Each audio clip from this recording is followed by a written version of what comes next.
Hello friends, आप देख रहे हैं आपका चैनल शेयर बाजार विद आयुष। और इस वीडियो में बात करेंगे प्लाजा वायर्स आईपीओ के अलॉटमेंट स्टेटस के बारे में। तो अनडाउटेडली अलॉटमेंट के को लेकर सबके बीच में यही है कि कब आखिर आएगा। इसका वेट काफ़ी समय से हो रहा है, तो इसी के बारे में इस वीडियो में बात करने वाले हैं, क्योंकि आज कंफर्म हो चुका है कि इस आईपीओ का अलॉटमेंट आउट होने वाला है। कंफर्म कैसे वो भी आपको बताऊंगा। इंपॉर्टेंट क्या है कि इसकी ग्रे मार्केट करेंटली कितनी चल रही है। दूसरी बड़ी बात क्या है कि यहाँ पर अलॉटमेंट जो है वो कब तक आएगा। तो वीडियो को दोस्तों पूरा ज़रूर देखिएगा। अगर आपने पहली बार इस चैनल को विजिट किया है तो चैनल को सब्सक्राइब करना बिल्कुल भी ना भूलें।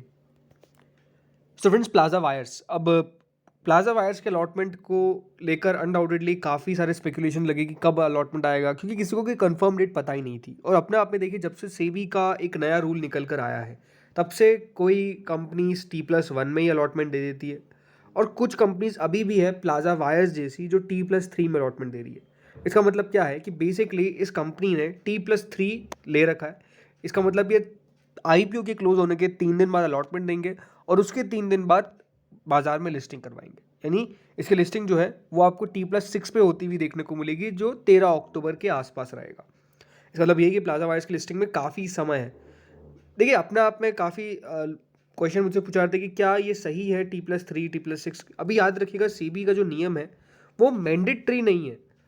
तो प्लाजा वायर्स अगर T+3 में भी अलॉटमेंट लेके आता है तो वो बेसिकली रूल्स के अंदर लेकर अलॉटमेंट आ रहा है। T+1 की हमें आदत ज़रूर लग रही है धीरे धीरे करके, और काफ़ी अपने आप में देखिए एक बढ़िया भी था कि जल्दी जल्दी अलॉटमेंट आ जाता था। बट कुछ कंपनीज अगर T+3 में ला रही है तो वो कोई गलत नहीं कर रही, वो बेसिकली जो रूल्स है उसको यूज़ कर रही है और उसके तहत ही अपना काम कर रही है। तो होपफुली आपको समझ में आ चुका होगा कि इस आईपीओ का अलॉटमेंट आखिर लेट क्यों हुआ, बिकॉज ये अपने आप में एक क्वेश्चन था जिसका आंसर होपफुली अब आपको पता चल चुका है।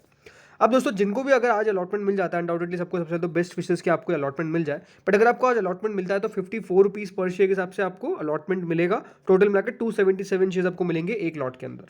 अब दोस्तों, जो अलॉटमेंट का क्राइटेरिया है वो सबसे पहले तो आपको समझना पड़ेगा।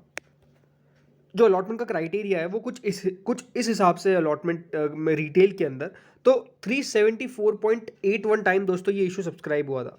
इसका मतलब ये साफ है कि टोटल मिलाकर 380 टाइम सब्सक्रिप्शन रिसीव हुआ था, लेकिन 374.81 हम कह सकते हैं। तो यही है कि अगर इसको हम राउंड ऑफ भी 375 कर लेते हैं तो ये है कि आज हर 375 में से एक जने को अलॉटमेंट मिलने वाला है। तो अनडाउटेडली जो अलॉटमेंट मिलना है वो बहुत बहुत बहुत ज़्यादा मुश्किल है। मतलब 375 में से एक का नंबर लगने वाला है। याद रखिएगा, ऐसा बहुत बार एसएमईज में होता था कि इतना मुश्किल से अलॉटमेंट मिलता था, लेकिन ये एक मेन बोर्ड आईपीओ था। बट अगेन, ये मेन बोर्ड आईपीओ इतना छोटा था, उसके अंदर रिटेल पोर्शन इतना ज़्यादा छोटा था कि 375 टाइम दोस्तों ये सब्सक्राइब होता है। भले स्मॉल एच का 442 टाइम सब्सक्राइब हुआ है और बिग एच का 360.92 टाइम सब्सक्राइब हुआ है।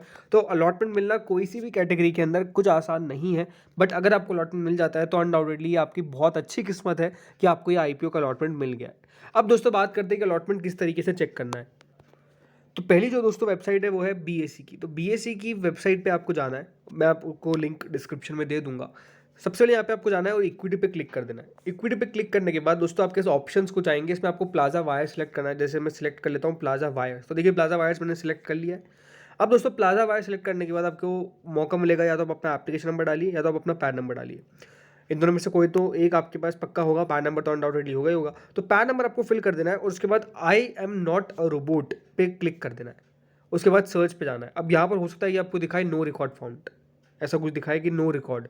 इसका मतलब ये नहीं है कि दोस्तों आपको अलॉटमेंट नहीं मिला। इसका मतलब ये है कि जो अलॉटमेंट की बेसिकली प्रोसेस है वो अभी तक स्टार्ट नहीं हुई है।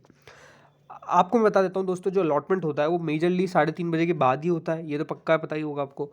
बट उसके बाद भी टाइम काफ़ी लगता है, और आप सब ने अगर आईपीओ में लगाया तो आपको पता ही होगा कि अलॉटमेंट लेट आते हैं, मतलब लेट नाइट तक आते हैं। मोस्ट लाइकली इस आईपीओ का अलॉटमेंट 9-10 बजे के बाद आउट हो जाना चाहिए वेबसाइट के ऊपर। नहीं होता है तो ये अपने आप में और चौंकाने वाली बात होगी।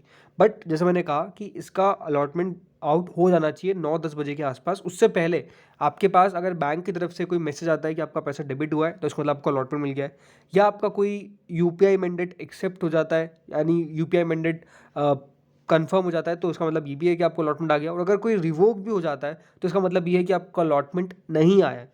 तो किसी भी तरह आपके पास अगर कोई भी मैसेज आता है बैंक की तरफ से तो आपको पता चल जाएगा कि आपको अलॉटमेंट मिला है या फिर नहीं मिला है। लेकिन वेबसाइट मेजरली मुझे लगता है कि 9-10 बजे के आसपास चालू हो जानी चाहिए। अब जैसे मैंने शुरुआत में कहा था, पक्का कैसे कि आज अलॉटमेंट आने वाला है।